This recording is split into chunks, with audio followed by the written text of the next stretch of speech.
எத்தனையோ அரசு இந்த 36 வருஷத்தை எத்தனையோ அரசாங்கம் மாறி இருக்கு. இப்போ வந்திருக்கிற அரசாங்கமும் நாளைக்கு மாறலாம். யார் எங்களுக்கு தீர்வு தருவேன்? யுத்தம் முடிந்து 17 வருடங்கள் முடிவடைந்து விட்டன. ஆனால் நாங்கள் இப்போவும் அகதிகள் தான். அனுரா சொன்னார் தான் எப்படியும் விடுவார் என்று சொல்லித்தான் அவரை நாங்கள் நம்பினாங்க. 2 வருஷம் ஆச்சு, இன்னும் அவர் அந்த நம்பிக்கையை காப்பாற்றுறாரு இல்லையே. இலங்கையின் மொத்த மீன் தேவையில் அதாவது 90ஆம் ஆண்டு இடம்பெயர முன்னுக்கு மூன்றில் ஒரு பகுதியை மயிலிட்டி துறைமுகம் தான் ஏற்றுமதி செய்யும். மக்கள் இல்லாத காணிகள் தான் இராணுவத்துக்கு பாதுகாப்பு என்று கூறினால் அது ஒரு கேலிக்குரிய விஷயமாக தான் எங்களுக்கு படுகிறது. ஏனென்று கேட்டால் உங்களுடைய இராணுவம் பலவீனமான இராணுவமா? இனி அடுத்த கட்டம் அபிவிருத்தி என்று சொன்னால் இப்பிலி பத்தியத்தான் வெட்டி வெளிநாடுகளுக்கு ஏற்றுமதி செய்யணும். இங்கே வேறே ஒன்றுமே இல்லை. எங்கட நிலத்தை எங்கள்கிட்ட தாங்கோ, எங்கட கரையோரத்தை எங்கள்கிட்ட தாங்கோ, நாங்கள் உழைக்கிறோம், நாங்கள் எங்கட வசி. இந்த எங்கட காணி பூமி அரும்பாடுபட்டு வேண்டினது. இது சுவிசிலேருந்து காசு கொண்டு வந்து அந்த காலத்தில் எங்களுடைய அப்பா வேண்டே இல்லை. இப்போ நாங்கள் ஒரே ஒரு கேள்வி கேட்குறேன், இந்த உயர் பாதுகாப்பு வலயம் என்னத்திற்காக பாவிக்கப்படுது? உங்களுக்கு என்ன தேவைன்னு நான் இதில் கேட்குறேன்.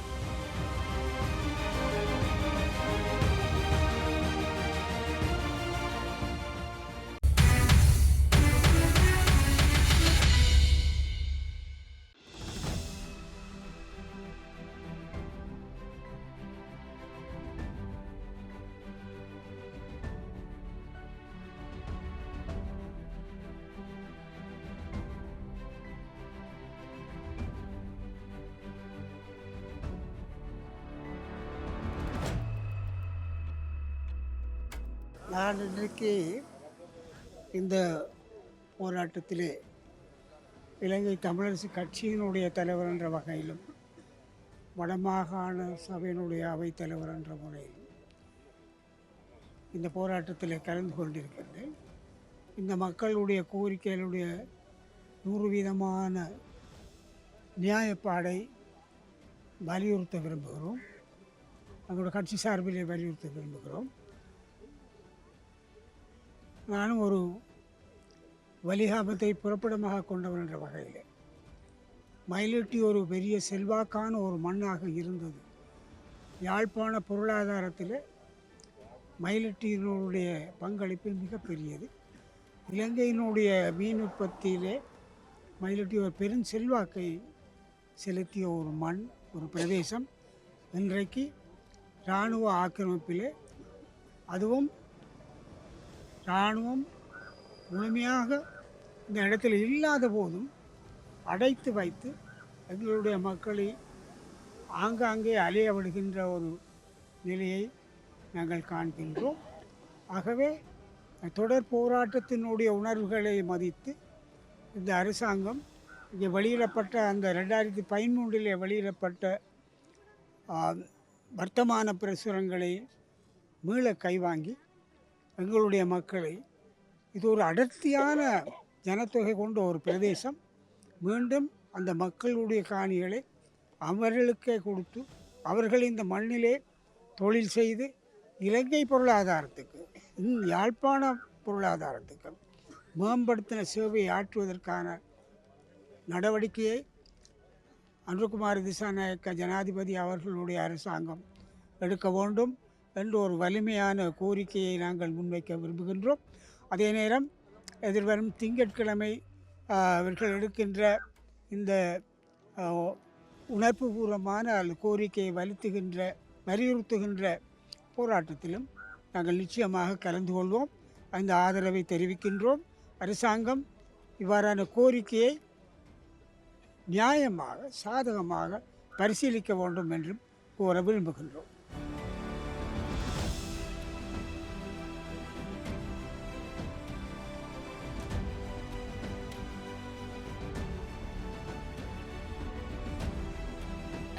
இந்த போராட்டத்தினுடைய ஒரு முக்கிய அங்கமாக வைத்து இந்த 8 வார போராட்டத்தை நீங்கள் தொடர் போராட்டமாக நடத்தி கொண்டு வருகின்றீர்கள். எதிர்வரும் 15ஆம் தேதி கூட இதற்கான ஒரு பெரிய போராட்டத்தை ஆளுநர் அலுவலகத்துக்கு முன்பு இடம்பெற உள்ளதாக கூறியிருந்தீர்கள். உண்மையிலே இந்த தொடர் போராட்டத்திற்கான ஏதாவது சாதகமான ஒரு தகவல் அரசு அதிகாரிகள் மூலம் உங்களுக்கு கிடைக்கப்பட்டிருக்கா? அரசு அதிகாரிகள் மூலம் இப்போ நீங்கள் உரிய முறையில் தகவல் கிடைக்கிறேன்டா அரசாங்கம் எழுத்து மூலமாக ஒன்றை வெளிப்படுத்தணும். இன்று வரை எழுத்து மூலமான எந்த ஒரு தகவலும் எங்களோட மக்கள் சார்பிலேயோ இல்லை மக்கள் பிரதிநிதிகளுக்கோ எமது அமைப்புகளுக்கோ இதுவரை எழுத்து மூலமாக இதுவரைக்கும் ஒரு விஷயமும் கிடைக்கப்பெறவில்லை. இதுக்குள்ள வந்து ஒரே ஒரு வாய்மொழி மூலமான நாங்கள் அமைச்சரை சந்தித்தா என்ன, ஆளுநரை சந்தித்தா என்ன, ஜிஏ சந்தித்தா என்ன, வேறு முக்கியமான ஆட்களை சந்தித்தாலும் அவையில் சொல்கிற ஒரே ஒரு விஷயம் அலுவல் நடந்து கொண்டிருக்கு விடுவின என்றா நாங்கள் கேட்குறோம், எப்போ விடுவீங்க? நாங்கள் 36 வருஷமாக இடம்பெயர்ந்து எங்களோட வாழ்க்கையில் அரைவாசி காலத்துக்கு எங்களோட அம்மா அப்பாக்கள் சொந்த ஊர் இல்லாமல் இழந்துட்டிங்க. இப்போ எப்போ, அதாவது எந்த அரசாங்கம் எங்களுக்கு இந்த தீர்வை தரப்போகுது? இப்போ எத்தனையோ அரசு இந்த 36 வருஷத்தை எத்தனையோ அரசாங்கம் மாறி இருக்கு. இப்போ வந்திருக்கிற அரசாங்கமும் நாளைக்கு மாறலாம். யார் எங்களுக்கு தீர்வை தரப்போம்? வர்ற எல்லாரும் ஒவ்வொரு வாக்குறுதியோட வாரியங்கள், அரசு அதிகாரிகளும் அதே மாதிரி தான் அலுவல் நடக்குது செய்கிறோம் அப்படின்னு சொல்லிக்க இன்றைக்கு கூடி நாங்கள் இந்த ஒரு போராட்டத்தை முன்னெடுத்து செய்ய வேண்டிய ஒரு தேவைக்கு எங்களை தள்ளினதும் அரசாங்கமும் அரசியல்வாதிகளும் தான். ஏண்டா நாங்கள் இந்த அரசாங்கத்துக்கு வந்து ஒரு நம்பிக்கை ஒன்றை வச்சுருந்த நாங்கள் எப்படி ஏண்டா 3/2 பெரும்பான்மை வச்சிருக்கினேன், நிறைய விஷயங்களை செய்யலாம்ன்ற ஒரு எதிர்பார்ப்போட தமிழ் மக்கள் கூடினமான தமிழ் மக்கள் பாராளுமன்ற தேர்தலில் ஓட் போட்டவே. அப்படி இருக்கும்போது நிலவிடிப்பு சம்பந்தம், அதாவது பயங்கர சட்டத்திட்ட நீக்கிறதுல பிரச்சனை இருக்கலாம், காணாமல் ஆக்கல்பட்ட ஒரு சம்மந்தப்பட்ட ஆக்களின் தீர்வை கொடுக்குறதுல பிரச்சனை இருக்கலாம்,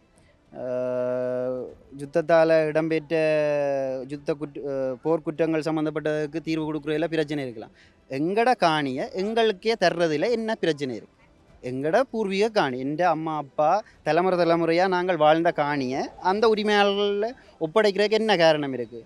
இப்போ நாங்கள் ஒரே ஒரு கேள்வி கேட்குறேன், இந்த உயர் பாதுகாப்பு வலயம் என்னத்திற்காக பாவிக்கப்படுது? உங்களுக்கு என்ன தேவைன்னு நான் இதில் கேட்குறேன்.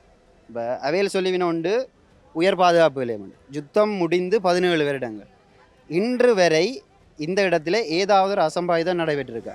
இல்லை. உயர் பாதுகாப்பு வலயம் என்று சொல்லி இராணுவத்தை மேலதிகமாக வச்சிருக்கிறேன், ஒரு அசம்பாவிதமும் இல்லை. அடுத்த கட்டமாக ஜாழ் சர்வதேச பலாலி விமான நிலையத்தை பற்றி கேட்குறேன். இப்போ நான் ஒரு விஷயம் கேட்குறேன், எப்போ இந்த விமான நிலையத்தை விஸ்தரிப்பீங்க? அபிவிருத்தி என்று சொல்லிக்கொண்டே இருக்கீங்கள். எந்த இந்தியா திருச்சிக்கும் சென்னையும் தவிர எந்த நாட்டுக்கு இங்கேருந்து ஃப்ளைட் போகுது? இப்போ நான் ஒரு விஷயத்தை ஒரு நகைச்சுவையான ஒரு விஷயமாக நான் கேட்குறேன். வடக்கு கிழக்கை பொறுத்த வரைக்கும் நிறைய வெளிநாட்டிலேருந்து எங்கள் உறவினர்கள் வாரவே. ஸ்ரீலங்கன் ஏர்லைன்ஸை குறிப்பாக எடுத்தால் கட்டுநாயில் போய் லேண்ட் பண்ணப்படுது தானே. அதே இதை ஒரு ஃப்ளைட்டை மாதத்தில் ஒருக்கா இங்கே உங்களை ரக்கிலாதா? இங்கே ரங்க இடம் இல்லையா? இருக்குது தானே. அந்த ஒரு நாள் நீங்கள் ரக்கினா அநேகமாக நான் சொல்லுவேன் எங்களோட உறவினர்கள் அந்த ஒரு ஃப்ளைட்டுக்காக காவல் இருப்பான். ஒரு ஃப்ளைட் ஃபுல்லாக விடுதா, மாதத்தில் 2 விடுங்க, 2 ஃபுல்லாக விடுதா, 4 விடுங்க, அபிவிருத்தி வரும். ஆனால் இந்த அரசாங்கம் இல்லை, எந்த அரசாங்கமும் வடக்க கிழக்க அபிவிருத்தி செய்கிறதுக்கு யோசிக்காது. ஏனெண்டா அவையில் அப்படியான ஒரு அபிவிருத்தியை மேற்கொண்டால் கொழும்பின் வருமானம், அதாவது உயர் விமான நிலையம் சம்மந்தப்பட்ட டியூட்டி ஃப்ரீ வருமானமாக இருந்தாலும் சரி, போக்குவரத்து, அதாவது இங்கேருந்து போகிற மக்களின் வருமானம், அங்கே ஹோட்டல்ஸ் வச்சிருக்கிறவேல், அடுத்த பெரிய பெரிய தொழிலதிபர்கள் அது சம்மந்தப்பட்டு உழைக்கிறவேல்ன்ற வருமானம் பாதிக்கப்படும். அப்போ இங்கே ஒரு முன்னேற்றம் பெறும், அங்கே ஒரு பின்னடைவு. அதால் தான் இதை தாமதிக்கணும். வடக்கு கிழக்க பொறுத்த வரைக்கும் ஏன் விமான நிலையம் பெறக்கூடாது? வந்தால் அவ்வளோ பெருமதியான விஷயம் இருக்குது. இதில் இன்னொரு முக்கியமான ஒரு குற்றச்சாட்டை நான் முன்வைப்பேன். எமது வலிவடக்கு சம்பந்தப்பட்ட இந்த பிரதேசமானது தனிமனே இந்தியாவினுடைய, அதாவது இந்தியாவினுடைய நலனுக்காக மட்டுமே செயற்படுற மாதிரி, மக்கள் நலன் இல்லை. இந்தியாவுக்கு இதன் மூலமாக ஒரு வருமானம் இல்லைண்டா அவையின்ற ஒரு வளர்ச்சியோடு எங்களை இணைக்கிறதா மட்டுமே இருக்கே தவிர பூரண வளர்ச்சியாக இல்லை. ஏண்டா நீங்கள் ஃப்ளைட் விட்ட நீங்கள் வேறு நாடுகளுக்கும் சேர்த்து விட்டுருக்கலாமே. ஏண்டா கூடுதலான எங்களோட வெளிநாட்டு மக்கள் வந்து சென்னைக்கு வந்து இங்கே வர்றதில்லை. துபாய், கட்டார் முக்கியமான பெரிய டிரான்சிட்டுகள்லேயும் தான் கொழும்புக்கு வாருங்க. அப்போ அப்படி ஒரு டிரான்சிட் உதவியை சில பலாலி சர்வதேச விமானத்துக்கு ஏற்படுத்தி கொடுத்தா போதியளவான மக்கள் வருகிறாங்க. எங்கட சகோதரங்களே சொல்லுவினேன், லண்டன்லேருந்து கொழும்புக்கு வாரதையும் விட கொழும்பிலேருந்து யாழ்ப்பாணம் வாரதான் கஷ்டமாக இருக்குது. அப்போ ஏன் உங்களால் அதை செய்ய முடியாமல் இருக்குது? நாட்டில் பார்த்தீங்கன்னு சொன்னால் எங்களோட நாடு நிறைய பொருளாதாரத்தில் கடுமையாக வீழ்ச்சி அடைந்து கொண்டே வருது. வர வர எங்களுடைய அத்தியாவசியமான பொருட்கள விலைகளும் அதிகரித்து கொண்டு வருது. ஆனால் இந்த பிரதேசம் அபிவிருத்தி அடையுமாக இருந்தால் பொருளாதாரத்தில் மிக ஒரு வளர்ச்சியை காணக்கூடியமாக இருக்கும். ஆனால் இங்கே காணப்படுகின்ற தொழில்கள் வந்து முடக்கப்பட்டிருக்கு. இது சார்ந்து தொழிலாளர்கள் எந்த அளவில் பாதிக்கப்பட்டிருக்கிறாங்க? இதில் பிரதானமாக சொல்ல வேண்டியது, எங்களோட நாடு வந்து நாட்டின் ஆட்சியாளர்களும் எவ்வளோத்த வெளியிலேருந்து இறக்குமதி செய்யணும்னு யோசிக்கிறாங்களே தவிர இங்கே இருந்து ஏற்றுமதி செய்கிறத யோசிக்கிறாங்க. எங்களோட துறைமுகம் இயங்குறதாலும் சரி, ஏர்போர்ட்டில் இருக்கிற இதாக இருந்தாலும் சரி, எல்லாமே இறக்குமதியை யோசிக்கிறாங்க. நான் கேட்குறேன், ஒரு வெங்காயம் வேறு இடங்கள்லேருந்து இறக்குமதி செய்கிறீங்க, அதே வெங்காயத்தை எங்களோட மக்கள் இங்கே உற்பத்தி செய்தால் அந்த உற்பத்தியாளனுக்கு ஒரு பலன் கிடைக்கும். அந்த உற்பத்தி பொருளை கொண்டு இடம் மாற்றம் செய்கிற வாகன உரிமையாளர்களுக்கு ஒரு லாபம் கிடைக்கும். அதில் அது இடைக்குள்ள அந்த முதல்களை கொள்வனவு செய்து விற்பனை செய்கிற இடத்தரகர்களுக்கு ஒரு வருமானம் கிடைக்கும். அது இல்லாமல் நீங்கள் வெளியிலேருந்து இறக்குமதி செய்தால் நாங்கள் பணம் கொடுத்து வாங்குவோம். நான் கேட்குறேன், அந்த பணத்தை நாங்கள் எங்கே இருந்து உழைக்கிறோம்? எந்த தொழிலானது விவசாயம். இந்த பிரதேசத்தில் இருக்கிற மக்கள்கிட்ட விவசாய நடவடிக்கையில் ஈடுபட்டு அதை உற்பத்தி செய்கிற மக்களுக்கு வருமானம் இல்லாமல் போய்க்க, எப்படியோ அவன் விவசாயத்தை செய்தா என்ன செய்யாட்டிங்கன்னா சாப்பிட்டு தானே ஆகும். காசு இல்லாமல் நீங்கள் வெளிநாட்டிலேருந்து இறக்குமதி செய்தால் உங்களோட மானியத்தையும் உங்களோட நலன்புரி காசுகளையும் நம்பித்தான் நாங்கள் வாழணும். ஏன் எங்களை உழைக்க விடுறீங்க? இல்லை, நாங்கள் உழைப்பாளிகள், எங்களால் எதுவும் செய்யலை. நாங்கள் இந்த மயிலிட்டியிலேருந்து எங்களோட மக்கள், எங்களோட அம்மா அப்பா இடம்பெயர முன்னுக்கு செல்வ செழிப்பாக வாழ்ந்தவர். மீன்பிடியாக இருந்தாலும் சரி, விவசாயம் இருந்தாலும் சரி, வரலாறு இருக்குது. நான் திருப்பி அதை சொல்ல முடியாது. இங்கே இருந்து நாங்கள் லொரி கணக்கில் எங்களோட அம்மா அப்பா, எங்களோட மூதாதையர் ஏற்றுமதி செய்தவர். ஏன் இப்போ எங்களால் செய்யலாது? எங்களோட காணிங்க விவசாய காணிங்க இராணுவம் விடட்டுமே. நீங்கள் இன்றைக்கு 1000 கிலோ உற்பத்தி செய்கிறீங்கன்னா எங்களால் 5000 கிலோ இல்லை. ஏண்டா எங்களோட தொழிலே அதண்டேக்க எங்களால் அதை செய்யலாம். மீன்பிடியை எடுத்துக்கொள்ளுங்கள். மீன்பிடி விஷயத்தில் மூன்றில் இலங்கையின் மொத்த மீன் தேவையில், அதாவது 90ஆம் ஆண்டு இடம்பெயர முன்னுக்கு மூன்றில் ஒரு பகுதியை மயிலிட்டி துறைமுகம் தான் ஏற்றுமதி செய்யுது. ஆனால் அந்த மயிலிட்டி துறைமுகத்தில் தொழிலில் ஈடுபட்ட சமூகம் வெறும் 2 ஜிஎஸ் டிவிஷன் மக்கள், 251, 48, 46 மக்கள் பகுதி அளவில் ஒத்துழைப்பு செய்தவர்கள். 3 ஜிஎஸ் டிவிஷனால் இலங்கையின் மொத்த மீன் தேவையில் 1/3 பங்கை பூர்த்தி செய்ய முடிஞ்சதுண்டா இன்றைக்கு இந்த இடம்பெயர்வு எங்களுக்கு இல்லை என்று சொன்னால் எங்களுடைய வளர்ச்சி எந்த அளவுக்கு இருந்திருக்கு? நீங்கள் இந்த இடத்தால் சுற்றி பார்க்கலாம், எவ்வளோ வீடு இருக்குது. கல்வீடு 90ஆம் ஆண்டுக்கு முதல் இடம்பெயர்ந்த மக்களின் வீடு கல்வீடும் மாடி வீடுகள்.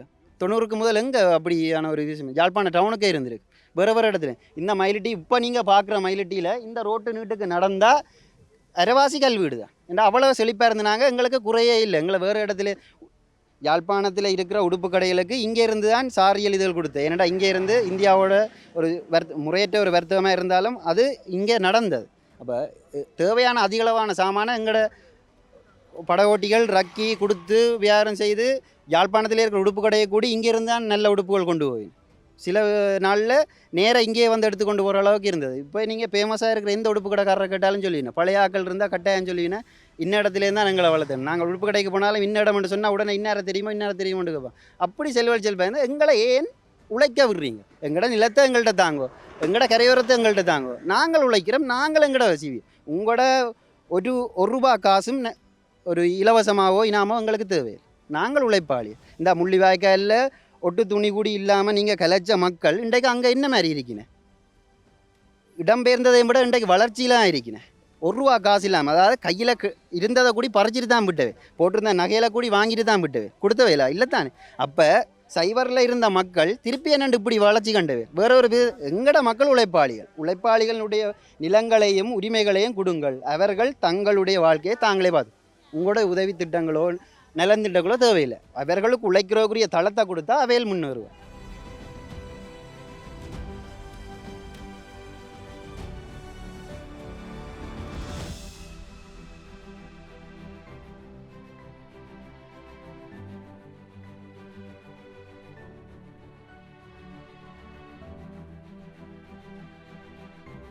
நாங்கள் 1990ஆம் ஆண்டு ஆனி மாதம் 15ஆம் தேதி இந்த இடத்தை விட்டு நான் உட்பட இந்த ஊர் மக்கள் வெளியேறினாங்க.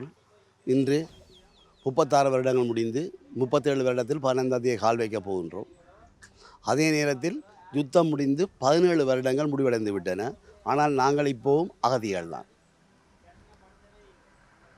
அரசுகள் பல வந்தன, எங்களுக்கு இடம் விடுவிக்கப்படும் என்ற வாக்குறுதிகளை தந்தார்கள்.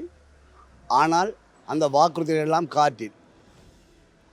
2013ஆம் ஆண்டு நாங்கள் துர்க்கியம்மன் ஆலயத்திலே பாரிய ஒரு சத்தியாகிரக போராட்டம் ஒன்று நடைபெற்ற பொழுது அப்பொழுது எதிர்க்கட்சி தலைவராக இருந்த எங்களுடைய மதிப்புக்குரிய ரணில் விக்ரமசிங்கே அவர்களும் எங்களோட கூட இருந்து எங்களோடு அளவலாவி நான் ஆட்சிக்கு வந்தால் உங்களுடைய காணிகள் நிச்சயமாக விடுவோம் என்று உறுதிமொழி தந்துட்டு போனார். ஆனால் ஆட்சிக்கு வந்தார். உறுதிமொழி காற்றில் நாங்கள் இப்பொழுதும் அகதிகள் தான். நாங்கள் தொடர்ந்து 13ஆம் ஆண்டு தொடக்கம் போராட்டம் நடத்தி வருகின்றோம். ஆனால் மைத்திரியின் ஆட்சியில் மட்டும் ஒரு சிறு இடம் விடுபட்டது. மீண்டும் மிகுதியாக நாங்கள் அகதிகள் தான். நாங்கள் இந்த என்பிபி அரசிலே ஒரு நம்பிக்கை கொண்டு வைத்த நாங்கள் என்னென்று கேட்டால், அவர் எங்களோட போராட்ட வழிகளை உணர்ந்தவர், அந்த போராட்டத்தின் வழிகளை அவர் தெரிந்தவர். அத்தோடு அவர் ஏழை குடும்பத்திலிருந்து பிறந்தவர். அவர் ஒரு ஜனாதிபதியாக வந்துவிட்டார். நிச்சயம் எங்களுக்கு விடுதருவார் என்ற நம்பிக்கையோடு இருந்த பொழுது அவரும் ஒரு குரல் கொடுத்தார், மக்களின் காணி மக்களுக்கே என்று அங்கேயும் உறுதிமொழித்தார். எங்களுடைய ஆலயம் ஒன்றில் வந்து உறுதிமொழி தந்தார். ஆனால் இன்றும் அகதிகள் தான். இப்போ கூறுகின்றார் என்னென்றால், இராணுவத்துக்கு தேவையான காணிகளை அடையாளப்படுத்தி விட்டு மீதி காணிகளை தருகிறேன் என்று கூறினார். சித்திர புது வருடத்துக்கு விடுவார் என்று நினைத்தோம்.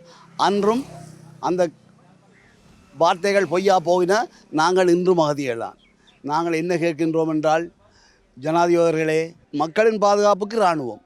எனவே மக்கள் வாழும் பகுதிகளை விடுவித்து அதில் எங்களை குடியேற்றி அதில் எங்களையும் பாதுகாத்து உங்களையும் பாதுகாப்பாக இருப்பது தான் இந்த நாட்டுக்கு நல்லது. அதை விடுத்து மக்கள் இல்லாத காணிகள் தான் இராணுவத்துக்கு பாதுகாப்பு என்று கூறினால் அது ஒரு கேலிக்குரிய விஷயமாக தான் எங்களுக்கு படுகிறது. ஏனென்று கேட்டால், உங்களுடைய இராணுவம் பலவீனமான இராணுவமா? நாங்கள் மீண்டும் கேட்கிறோம். எங்களுடைய வழிகள் வாடகை வீடுகளில் இருக்கின்றோம், பொருளாதார கஷ்டத்தில் இருக்கிறோம், வாடகை பணம் கூட கட்டுறதுக்கு கஷ்டமாக இருக்கிறது, எமது பிள்ளைகளை படிப்புக்கு கஷ்டமாக இருக்கிறது. ஏனென்று கேட்டால், நாங்கள் கடத்தொழில் செய்பவர்கள், கடத்தொழிலில் தான் எங்கள் மூலதனமாக வாழ்பவர்கள். நாங்கள் கடத்தொழில் நிலத்தை விட்டு வேறு இடத்தில் போனால் கடலுள்ள மீனை தரையில் போட்ட மாதிரி தான் எங்களுடைய நிலை. ஆகவே உங்களை பணிவன்புடன் கேட்கின்றோம், சும்மா இருக்கும் இந்த காணிகளை, தேவையற்ற காணிகளை நீங்கள் விரைவில் விடுவித்து எங்களை அகதிகள் என்ற அந்த தன்மையிலிருந்து மாற்றி நாங்களும் இந்நாட்டு மக்களை என்று வாழ எங்களுக்கு வழிவகுங்கள் என்று தாழ்மையிடம் கேட்டுக்கொண்டு என்னுடைய உரையை முடித்துக் கொடுக்கிறேன்.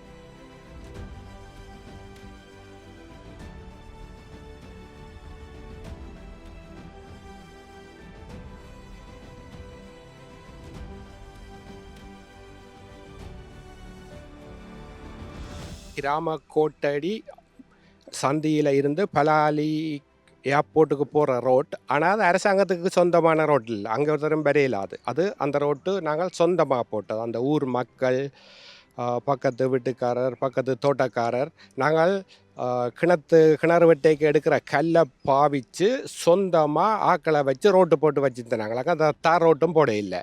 இது சில வரைபடத்தில் அவன் அரசாங்கத்தின் ரோட்டுன்னு சொல்ல இல்லாது. அது பொதுமக்களுக்கு அந்த ஊருக்கு சொந்தமான ரோட்டு. அது வந்து ஏர்போர்ட்டுக்கே பாவிக்க இல்லாத ரோட்டு உண்டு. மற்றது நாங்கள் அதில் பிரபலியமான கிராம கோடு, அதில் வந்து பெருந்தொகையான மக்கள் அந்த கோட் சம்பந்தமான இதுகளுக்கு ஒவ்வொரு தினமும் வருவார்கள். அதில் பல ஆயிரக்கணக்கான மக்கள் வாரவ ஆளுநருக்கு அந்த கோட் எங்கே இருக்குன்றே தெரியாது. அரசாங்க அதிபருக்கு எந்த கிராம கோடு எங்கே இருக்குன்றே தெரியாது. நான் அவரை சந்தித்து கதைக்கும் போது அவர்கள் சொல்லுகிறார்கள், அரசு அதிபர் சொல்கிறார், நாங்கள் விடுகிறதுக்கு முயற்சிக்கிறோம்ண்டு. நாங்கள் 87ஆம் ஆண்டு இந்திய இராணுவம் வந்தது பிற்பாடில் இருந்து முயற்சி 36 வருஷம் முயற்சி சென்னை வரப்போகுது. இப்படி பத்து தான் பனி அளவுக்கு வளர்ந்து போய் நிற்கிது. இனி அடுத்த கட்டம் அபிவிருத்தி என்று சொன்னால் இப்படி பத்தியை தான் வெட்டி வெளிநாடுகளுக்கு ஏற்றுமதி செய்யணும். இங்கே வேறு ஒன்றுமே இல்லை. அன்றாட வாழ்க்கையை கொண்டு செல்லுறதுக்கு அடுத்த நேர உணவுக்காக இந்த மக்கள் படும் போராட்டம் விடிய எழும்பி அது பத்தாதுண்டு இந்த அரசாங்கத்தோடையும் போராட வேண்டியாக இருக்குது. இங்கே பாருங்க, இந்த பத்தைகளை வந்திருக்க வேண்டிய நிலைமையா நாங்கள் எந்த பெரிய விவசாயம் சொந்த மூளையில் விவசாயம் செய்கிறோம், சொந்த புத்தியில் சொந்த பணத்தில் விவசாயம் செய்கிறார்கள். நாங்கள் இந்த பேங்கில் லோன் எடுத்தோன்னு விவசாயம் செய்கிற இல்லை, வேறு நாடுகள்லேருந்து காசு வர இல்லை. இந்த மண்ணில் உழைச்ச, இந்த மண்ணில் வாழ்ந்த இது இந்த எங்கட காணி பூமி அரும்பாடுபட்டு வேண்டினது. இது சுவிசிலேருந்து காசு கொண்டு வந்து அந்த காலத்தில் எங்களுடைய அப்பா வேண்ட இல்லை. அரும்பாடுபட்டு இந்த வெயில் மழை பனி எல்லாம் தாண்டி எல்லாத்தையும் தாங்கித்தான் இந்த பணம் உழைத்து இவ்வளவு காணிகளும் வாங்கப்பட்டது. 150 பரப்பு காணிகள், அதுக்குள்ள ஒரு பெரிய ஒரு வீடு எங்களுக்கு இருந்தது. இன்றைக்கு எவ்வளவு பெருமதி அது. அந்த வீட்டின் எத்தனை நீர் நிலையங்கள் இருக்குது எங்களோட காணிகளுக்குள்ள. ஒரு நீர்நிலையம் அமைக்கிறதுக்கு அந்த காலங்களில் மக்கள் படும் பாடு யார் அறிவார்? நீங்கள் அதெல்லாம் மூடி போட்டு இப்பலி பற்றியே வச்சுக்கொண்டு இருங்கோ.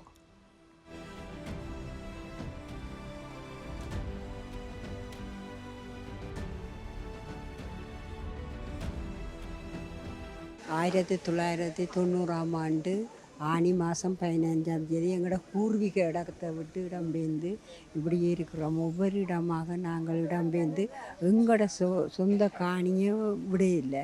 இப்படியே இடம்பெயர்ந்து எல்லாம் நாங்கள் தற்காலிகமாக முதல் இடம்பெயர்ந்து வடமராட்சி கிழக்கு நார்வேயில் இருந்து நாங்கள் 6 வருஷம். அப்புறம் சூரியாதர் ஒன்றுக்கு நாங்கள் போய் வன்னிக்கு போனாங்க. புதுக்குடியிருப்பில் இருந்து நாங்கள் 13 வருஷம். அப்புறம் எங்கள் விடுதலை புலிகளும் இராணுவமும் அடிபட்டு வன்னியால் வந்து நாங்கள் எல்லார முகாமில் இராணுவ கட்டுப்பாட்டில் எங்களை கொண்டே வச்சிருந்தது. அப்புறம் எங்களை உரிமை கூறி பாதுகாப்புலாக பரத்துறை வடமராட்சிக்கு கொண்டு வந்து வச்ச. அதுலேருந்து ஒவ்வொரு வீடாக நாங்கள் இடம்பெயர்ந்து நான் வந்து என்னுடைய குடும்பம் எங்களுடைய பேர் கணவனால் கடை விடப்பட்டது தான் என்ன. நான் 2 புள்ளிகளோடையும் இவ்வளோ கஷ்டப்பட்டு பிறகு பரத்துறை வடமராட்சிக்கு வந்து கஷ்டப்பட்டு இடியப்பமை வச்சு விற்று எங்களோட புள்ளிகளை படிப்பிச்சு ஆளாக இவ்வளோ வருஷம் நாங்கள் ஒவ்வொரு வீடாக அட்வான்ஸு கொடுத்துக்கிறோம். ஒரு வீட்டை இருந்த அடுத்த வாக்கள் ஒழும்புங்கொண்டு சொல்லி ஒவ்வொரு இடத்துலையும் நாங்கள் இடம்பெயர்ந்து கொண்டு இருக்கிறோம். எங்களோட பூர்வீக காணியை விட சொல்லித்தான் முதலும் ஒரு 15 நாள் போராட்டத்துக்கு வந்தோம். இப்போ ஒவ்வொரு வெள்ளியும் ஒவ்வொரு போராட்டத்துக்கும் வந்தபடி இருக்கணும். இனி 15ஆம் தேதி திங்கட்கிழமை யாழ்ப்பாணம் கச்சேரியில் போராட்டம். அப்போ இதுவரைக்கும் எங்களோட இடம் முடியல. கொஞ்சம் எங்களோட மயிலிட்டி ஆக்களை விட்டதோ எங்களையும் விட்டுருக்கலாம் தானே. 500 முதல் ஒரு கூட்டத்தில் சொன்னவர் எல்லா இடமும் விடலாமண்டு எங்களோட இடம் இதுவரை விடையில. அப்போ இனி விட்டால் தான் எங்களோட பிள்ளைகளுக்கு நாங்கள் எங்களோட காணி என்று உரிமை கூறி காட்டலாம். எங்களோட வாழ்க்கை நாங்கள் மடிஞ்சால் பிள்ளைகளுக்கு எங்களோட காணி இது இடங்கள் ஒன்றும் தெரியாது. அப்போ எங்களோட பூர்வீக இடத்தை விட சொல்லித்தான் எவ்வளோ பரப்பை நீங்கள் பிடிச்சி வச்சிருக்கிறீங்க. இவ்வளோ சனம் ஒவ்வொரு வெள்ளியும் வந்து போராட்டத்திலே இருக்கிறோம். நாங்களும் இவ்வளோ கஷ்டப்பட்டு பருத்துறையில் எத்தனை வீடு தேடி எல்லா வீட்டுக்கும் அட்வான்ஸ் கட்டி வாடகை கட்டித்தான் இருந்து வாழ்ந்து வருகிறோம். இப்போ நாங்கள் வாடகை வீட்டில் தான் 10,000 2 லட்சம் அட்வான்ஸும் 10,000 வீடு கட்டி தம்ப சிட்டியில் வாழ்ந்து வருகிறோம். இனிமேல் என்றாலும் எங்களோட காணிகளை எங்கள்கிட்ட தருமாறு தான் கேட்குறோம். ஆனால் இதுவரையே ஒரு அறிவித்தலை. நாங்களும் ஒவ்வொரு வெள்ளி வந்து போகிறோம். ஒரு தரம் பெரியாக்கள் வந்து எங்களோட எம்பியோ ஒரு தரம் வந்து கதைச்ச வரலாறு இல்லை. நாங்கள் இப்படியே இருந்தால் எங்களோட சொந்த காணி பூர்வீக காணியை எங்களுக்கு பிள்ளைகளுக்கு இடத்தை காட்டணும். இடத்தை காட்டினா தான் இது எங்களோட காணி, இது எங்களுக்கு பிள்ளைகளுக்கு. இப்போ ஒரு கல்யாணம் செய்கிறண்டாலும் எங்களோட பிள்ளைகளுக்கு ஒரு சீதன காணியாக கொடுக்குறதுக்கு எங்களுக்கு காணி இல்லை. நாங்கள் இப்போ காணி வேண்டி இப்போ அவைக்கே தெரியும் காணிகள்கிட்ட பெருமதிகள் வீடு கட்டில்லாமோ அப்படியே நான் வாழ்வாதாரமாக இருக்கேக்க நான் கடமைனாக கைவிடப்பட்டு இருக்கிறேன். அப்போ என்னண்டு இந்த காணி விலைக்க காணி வேண்டாம். அப்போ எங்களோட காணிகள் நிறைய காணி ஏர்போர்ட்டுக்கு பக்கத்தில் எங்களோட தோட்ட காணி இருக்குது. அது விடையில அது விடாட்டியும் எங்களோட மெயின் ரோட்டு காணியை விடலாம் தானே. மெயின் ரோட்டு காணி வந்து 10 பிறப்பு, அதில் எங்களுக்கு 5 பிறப்பு. கடற்கரை காணி 2.5 பிறப்பு, மற்றது 3.5 பிறப்பு. 3 காணிலையும் ஒரு காணியை தானே விட்டால் நாங்கள் இருப்போம் தான். 90ஆம் ஆண்டில் இப்போ 36 வருஷமாக நாங்கள் இடம்பெயர்ந்து கொண்டு இருக்கிறோம். அதனால் எங்களோட காணி பூர்வீக காணியை விட சொல்லித்தான் இருக்கிறோம். எங்களோட கோயில் முக்கியமாக மாதா கோயில், காணிக்க மாதா கோயில் முக்கியமாக எங்களோட சைவ பிள்ளையா கோயில், மற்றது எங்களோட இந்து சுடலை, மற்றது எங்களோட கிறிஸ்டிய சுடலை, இதுகளெல்லாம் முக்கியம் எங்களுக்கு. மற்ற எங்களோட நாங்கள் இருந்த வரலாறு என்ன, வாசால் என்ன, எங்களோட இலங்கையிலேயே மீன்பிடி துறைமுகம்ண்டா மயிலிட்டி தான். வல்லம் போட்டு எல்லாம் வச்சு வாழ்ந்த நாங்கள் இப்போவும் சொல்லுறோம் எங்களோட காணி உரிமைகளை எங்களுக்கு தர சொல்லி எங்களோட காணிகளை விடுவிட சொல்லி கேட்டுக்கொள்கிறோம்.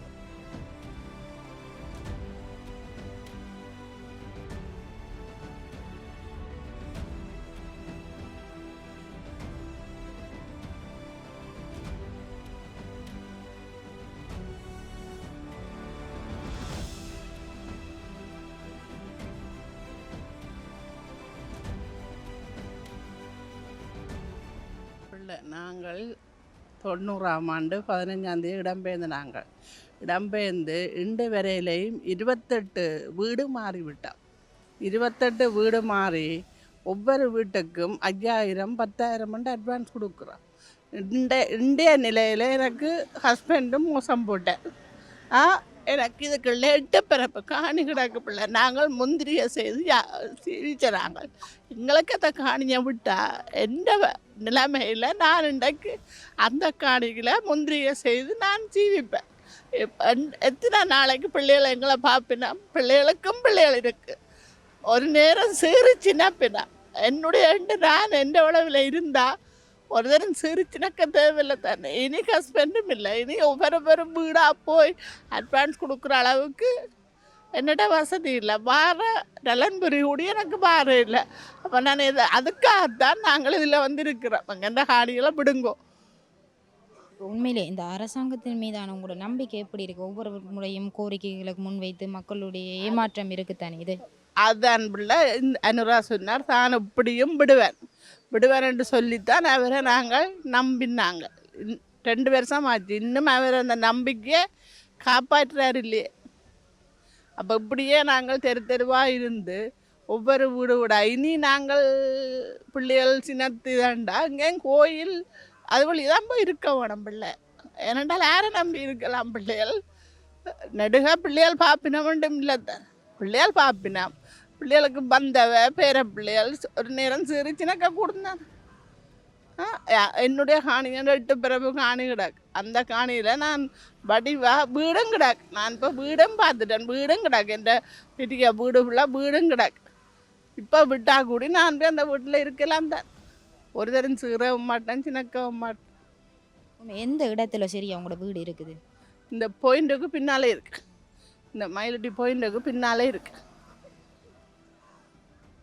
இப்போ நீங்கள் வந்து இந்த கோரிக்கைகளை முன்வைத்து இந்த போராட்டங்களை செய்கிறீங்க. உங்களுக்கான தமிழ் உறுப்பினர்கள், அதாவது கட்சி தலைவர்களாக இருக்கட்டும், இங்கே வந்து உங்களுக்கு சார்ந்து போராடுகின்ற தலைவர்களாக இருக்கட்டும், அவங்க உங்கள்கிட்ட என்ன சொல்லியிருக்காங்க? என்ன கோரிக்கைகளை முன்வைத்திருக்காங்க? நாங்கள் போய் பார்லிமெண்ட்டில் கதைக்கிறோம். அதைத்தான் சொல்லுகிறோம். தாங்கள் வந்து போய் கதைப்போம். அதை மட்டும்தான் எங்களுக்கு முன்வைக்கணும். கதைச்சிருக்காங்களா? இது வரைக்கும் கதைச்சிருக்காங்க? அந்த விஷயங்களை கதைச்சி ஏதாச்சும் உங்கள் மக்களுக்கு சார்பாக ஏதாச்சும் தகவல் வந்திருக்கா? பேப்பர்களில் வருது கதைக்கினாமண்டு. ஆனால் அனுரா அதுக்கு செவிசாய்க்க இல்லையே. அனுரா செவிசாய்ச்சா தானே பிள்ளை அதுக்கு இன்னும் நடவடிக்கை கிடைக்கும்.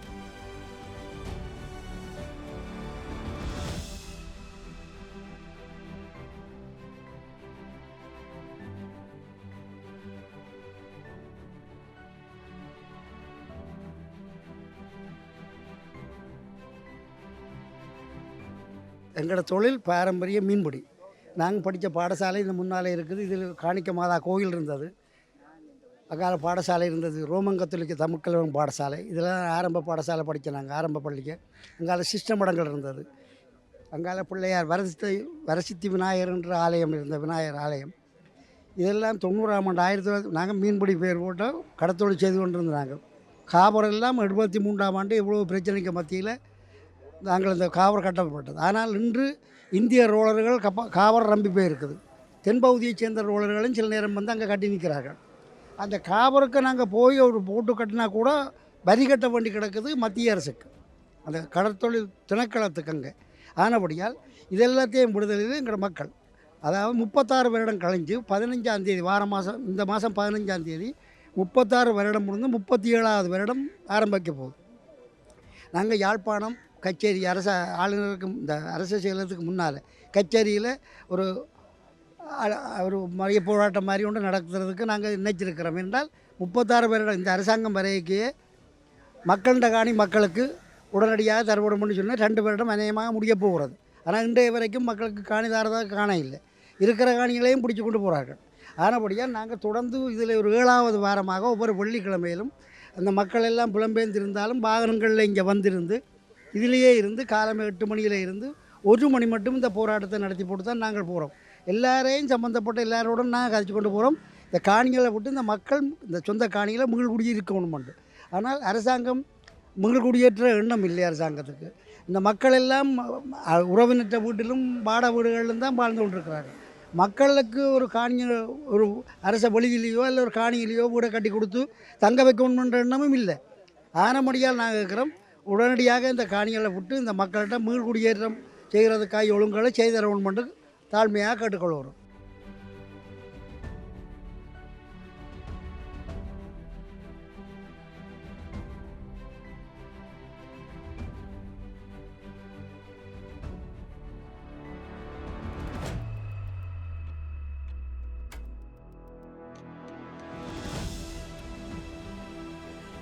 மயிலிட்டி மீள்குடியேற்ற குழுவின் செயலாளர்.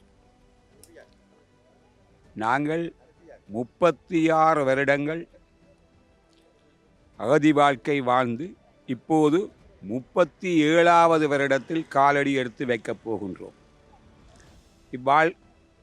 இவ்வளவு காலமும் எமது மக்கள் பட்ட துன்பங்கள், துயரங்கள் சொல்லுவதாலேயும் எழுதுவதாலேயும் அடக்கிவிட முடியாது. அது அவற்றையெல்லாம் கடந்து எத்தனையோ பக்கங்களான புத்தகமாகத்தான் இருக்கும். ஆகவே இந்த அகதி வாழ்க்கை முடிவுக்கு வர வேண்டுமாயின் எமது மண், எமது மயிலிட்டி மண், எங்களுடைய கிராமம் A251, A248, A246, A255 கிராமங்களில் விடுபடாமல் இருக்கின்ற எமது மக்களின் வாழ்வாதார நிலங்கள், விவசாய நிலங்கள், கடத்தொழில் மக்கள்கள் செறிவாக வாழ்ந்த இந்த பிரதேசம் ஒரு காலத்திலே விவசாயத்திலும் சரி மீன்பிடித்துறையிலும் சிறந்து விளங்கிய எமது இந்த பொன் விளையும் பூமி எமது மக்களின் கைகளில் கிடைக்க வேண்டும். கிடைத்தால்தான் இலங்கையின் பொருளாதாரம் உயரும். பொருளாதார ரீதியிலே நாங்கள் உயர வேண்டுமாயின் பலி வடக்கு பிரதேசத்தில் இருக்கிற இராணுவம் 83ஆம் ஆண்டு எப்படி இருந்ததோ அந்த நிலைக்கு செல்ல வேண்டும். அப்படி சென்றால் மட்டும்தான் ஒரு வலுவான பொருளாதாரத்தை இலங்கையில் கட்டி எழுப்ப முடியும். சுன்னாகம் வர்த்தக நிலையம், சுன்னாகத்திலே மிகப்பெரிய சந்தை, வர்த்தக சந்தை என்று பேயுறைந்த வீடு மாறி காட்சி அளிக்கின்றது. காரணம், பலிகாமம் வடக்கு முடக்கப்பட்டது. முடங்கியது என்று சொல்லுவதை விட முடக்கப்பட்டது. விவசாய நிலங்கள் காய்ந்து போய் காணப்படுகின்றது. கடற்தொழில் சமுதாயம் வாழ்ந்த இடங்கள் காடாகி காணப்படுகிறது. இப்பொழுது நாங்கள் இங்கே இருந்து இந்த பேட்டி கொடுக்கும் இடம் எமது கடற்தொழில் மக்கள் மிகச் செறிவாக வாழ்ந்த இடம். எனவே இந்த இடத்திலிருந்து இராணுவம் அகல வேண்டும். நாங்கள் இருப்பதற்கு முன்னால் இருக்கின்ற இந்த கட்டிடத்தில் 200க்கு மேற்பட்ட குடும்பங்கள் வாழ்ந்த இந்த பூமியில் ஒரு சொகுசு மாளிகையை கட்டிக்கொண்டு எப்போவாவது ஒரு நாள் ஒருவர் வந்து தங்குற இந்த 250 குடும்பங்களையும் கண்ணீரில் வாடவிடும் இந்த அரசு இதற்கொரு சரியான முடிவை தேட வேண்டும். நாங்கள் உறுதியாக நம்புகின்றோம், இந்த அரசு எங்களுக்கு நல்லது செய்யும், நன்மையே செய்யும். இவர்கள் காலத்தில் இந்த இடம் விடுவிக்கப்படும் என்று நாங்கள் உறுதியாக நம்புகின்றோம். நீங்கள் கேட்கலாம், உறுதியாக நம்புகிற நீங்கள் ஏன் போராட்டம் செய்கின்றீர்கள் என்று. எங்களை மறந்து விடாமல் இருப்பதற்காகவும் எங்களுடைய பிரச்சனைகளை எப்பவுமே நினைவுபடுத்துவதற்காகவும் அகில உலகுக்கும் இப்படி ஒரு பிரச்சனை உண்டு என்று காட்டுவதற்காகவும் எமது போராட்டம் தொடரும். தொடர்ச்சியாக பல இடங்களிலும் பல திசைகளிலும் எமது அறவழி போராட்டமானது எப்போதும் தொடரும்.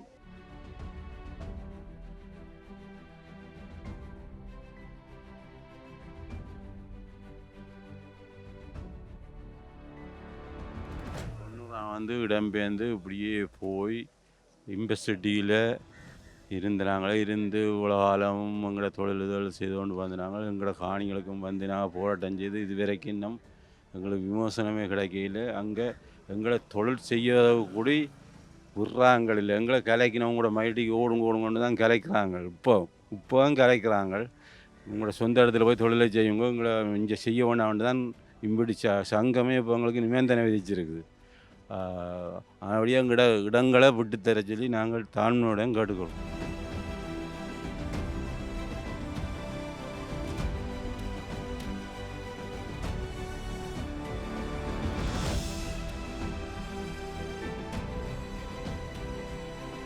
எங்களோட காணி வராளி சந்திக்கு அருகாமையிலும் இருக்கின்றது.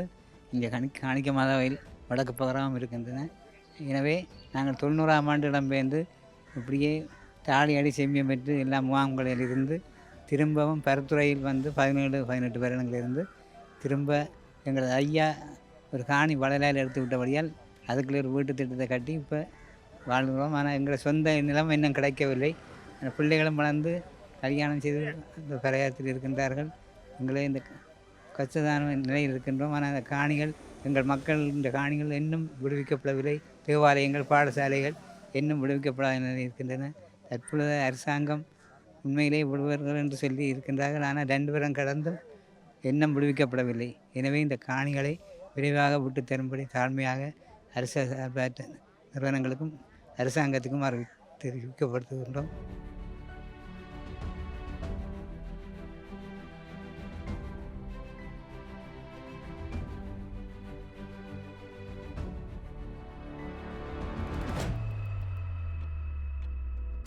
ஆயிரத்தி 1990ஆம் ஆண்டு 6ஆம் மாதம் 15ஆம் தேதி இராணுவ நடவடிக்கையால் உங்கள் வீடுகளை விட்டு இழந்து பருத்துறை நோக்கி இருந்தோம். அப்புறம் அங்கே நாங்கள் இருந்தும் இப்போ உங்களுக்கு எங்கள்கிட்ட காணிகள் விடாதனால் அங்கே இருக்கிற இடத்துல எங்களை எழும்புங்கோ, எங்களை எழும்ப சொல்லியும் எங்கள் தொழிலை செய்ய விடாமலும் கணக்க பிரச்சனை நாங்கள் கொண்டு இருக்கிறோம். இப்போ எங்கள்ட காணியை விட்டு தர வேணும். அதனால் அரசாங்கம் பெறும் பொழுது எங்கள்ட காணிகளை விடுகிறதாகத்தான் கூறி வந்தவர். ஆனால் வந்து ஒன்று எங்கள்ட காணி இன்னும் விடவில்லை. இப்போ எங்கள்ட காணியை விட சொல்லி தான் இந்த போராட்டத்தை நடத்தி கொண்டிருக்கிறோம். எங்கள்ட போராட்டம் நிரந்தரமாக வெள்ளிக்கிழமை நடந்து கொண்டிருக்கிறது. உங்களோட காணி விடும் பெற போராட்டம் நடக்கும் என்று கூறி விடுவதே நன்றி.